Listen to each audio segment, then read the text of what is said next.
वाणीचं कौतुक करून त्यांच्याकडून सुद्धा माझ्यासाठी 200 रुपयांचं बक्षीस साहेब मी आपला मनापासून आभारी आहे. ज्याचं पोट भरले त्याला कोणी जेवण वाढेल हो. ज्याला भूक लागलेली आहे त्याला जेवण दिलं पाहिजे. समुद्रात पाऊस पडून काय फायदा आहे, मूर्ख माणसाला उपदेश करून काय फायदा आहे, आणि धनवान माणसाला धन देऊन काय फायदा आहे. ज्याला तहान लागली त्याला 2 घोट पाणी द्या, ज्याला भूक लागली त्याला 2 घास द्या. जेव्हा तेव्हा त्या धनाची किंमत होत असते. म्हणून माझ्यासाठी सोलंकर साहेब यांच्याकडून 200 रुपयांचं बक्षीस मी आपला मनापासून आभारी आहे. 22 नंबरची कुस्ती लागते. जाहिरातवरची 22 नंबरची कुस्ती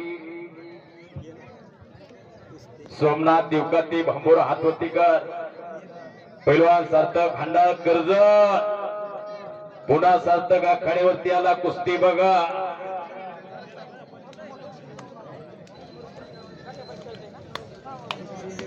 कैलास हाऊसराव लोंढे साहेब यांच्याकडून सुद्धा माझ्या आवाजाचं, माझ्या वाणीचं, माझ्या वक्तृत्वाचं कौतुक करून त्यांच्याकडून सुद्धा 100 रुपयांचं बक्षीस मी आपला मनापासून आभारी आहे. हस्तभूषणम दानम, हाताला शोभून दिसतं ते दान, म्हणून माझ्यासाठी 100 रुपयांचं बक्षीस.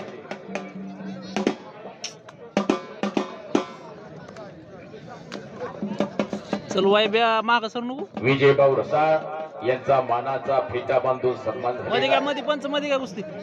जयसिंग कचरे साहेब आखाड्यावरती यावा.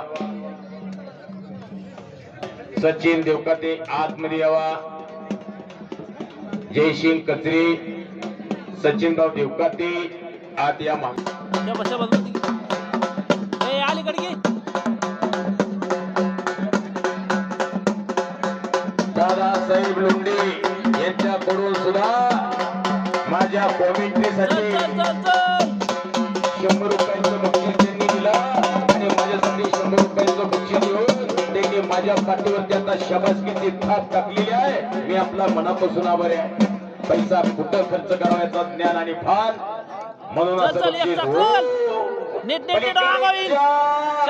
झाली पंच. आणि पंचाचा निर्णय आतमध्ये यावा. त्यांना घेऊन फिरवण्यासाठी आतमध्ये यावा.